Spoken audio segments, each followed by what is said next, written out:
Al iniciar, reciban una bendición divina para su día y su semana.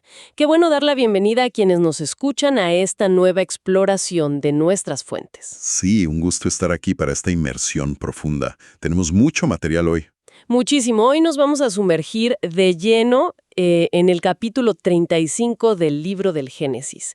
Y nos estamos apoyando en unas notas históricas y comentarios fenomenales de dos fuentes clave: la Biblia de Estudio Holman y la Biblia de Estudio NAA. Que son excelentes para desarmar los contextos literarios y culturales de esa época. Exactamente. Y nuestra misión en este análisis detallado es desentrañar un texto antiguo que honestamente contiene más giros dramáticos e intriga política que cualquier serie moderna. Totalmente. Novadas. Es un momento crucial en la historia de los patriarcas. Así que bueno, vamos a desempacar esto. Adelante. Empezamos con una familia que está básicamente al borde del colapso y recibe una orden directa. Y para apreciar realmente la magnitud de esa orden, tenemos que dar un paso atrás y ver el terreno donde están parados. Si conectamos esto con el panorama general, la familia de Jacob no está simplemente de campamento. No, para nada. Acaban de protagonizar un episodio muy oscuro, o sea, la masacre en la ciudad de Siquem en el capítulo anterior. Una matanza tremenda. Exacto, una matanza orquestada por los propios hijos de Jacob como venganza. Así que ahora mismo son un clan nómada que acaba de declararle la guerra a toda la región. Claro, están rodeados de ciudades-estado cananeas.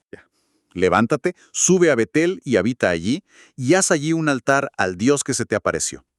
Es el cumplimiento de un voto que Jacob hizo 20 años antes. Es como si le dijeran que es hora de volver al punto de partida. Y lo que me resulta sumamente revelador de nuestro material es la reacción de Jacob. No se pone a empacar presas del pánico. No, detiene todo. Detiene todo, convoca a la familia y les da una orden tajante: deshacerse de los dioses extraños, purificarse y cambiarse de ropa. Lo de los ídolos lo entendemos, es una limpieza.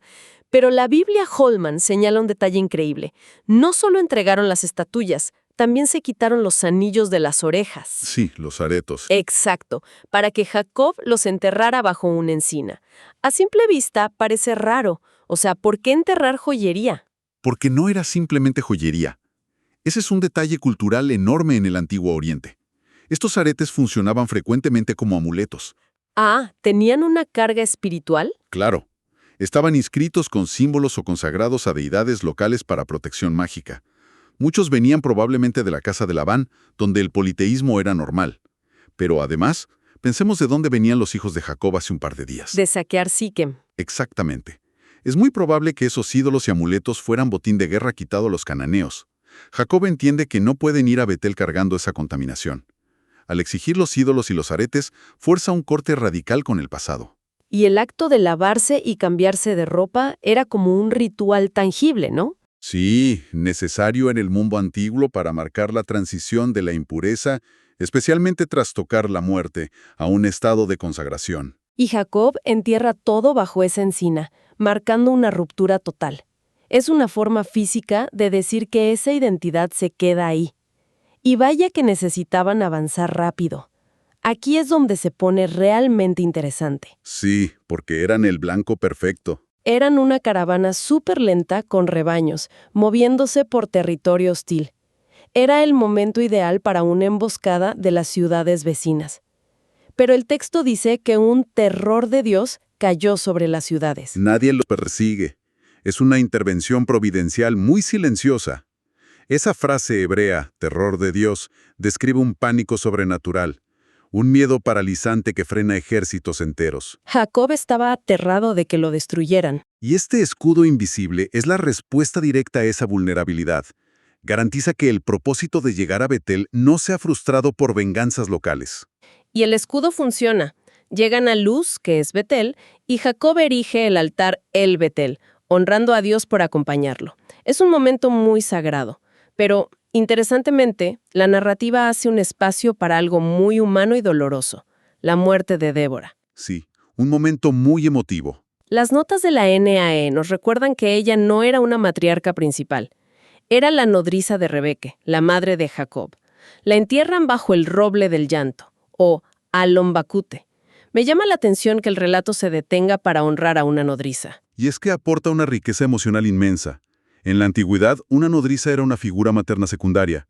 Probablemente era el último vínculo físico que Jacob tenía con su propia madre. ¿A la que no vio en décadas? Así es, que toda la familia llore su pérdida, al punto de nombrar el lugar Roble del Llanto, habla del estatus que tenía esta mujer.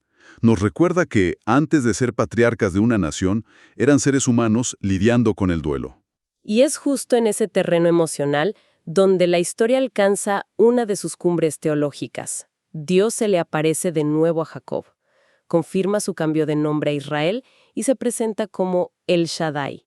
Si revisamos las notas, ¿qué peso tiene este nombre aquí? Muchísimo peso.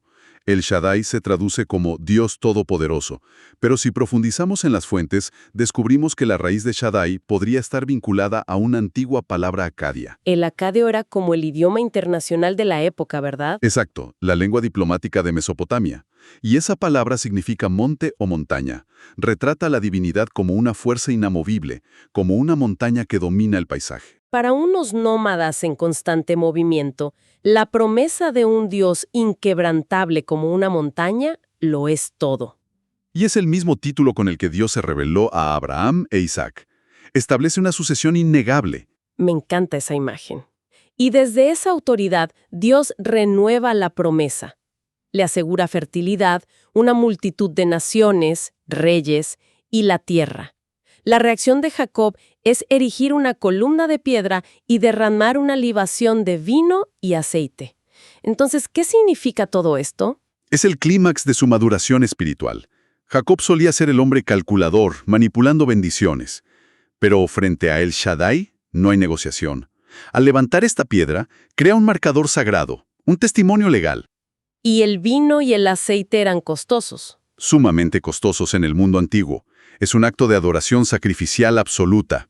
Jacob deja de luchar por el control. Ahora es oficialmente Israel, el heredero de la promesa divina. Una transformación brillante. Pero la realidad vuelve a golpear. La caravana sigue hacia Efrata, que las notas confirman que es Belén. Y a unos 24 kilómetros de Betel desata una tragedia. Raquel tiene un parto sumamente difícil. ¿Agónico? Sí. En sus últimos momentos de vida, sabiendo que no sobrevivirá, llama a su hijo Benoni, que significa hijo de mi dolor. Lo fascinante aquí es entender el inmenso peso de los nombres en el antiguo cercano Oriente. Nombrar a un hijo era una declaración sobre su esencia o destino. Al llamarlo hijo de mi dolor, Raquel estaba atando el destino de ese niño a su propia muerte. Le dejaba una herencia de luto perpetuo. Hubiera crecido siendo la encarnación de la mayor pérdida de la familia. Y por eso la intervención de Jacob es impactante. Él interviene inmediatamente y le cambia el nombre a Benjamín, hijo de la diestra o hijo de mi fuerza. Detiene la tragedia antes de que defina la identidad del niño. Es un rescate psicológico inmediato. La mano derecha en esa cultura representaba la posición de honor y autoridad. Transforma un monumento al dolor en una declaración de fuerza y honor, ubicándolo a su lado derecho. Muestra una claridad impresionante en medio del duelo.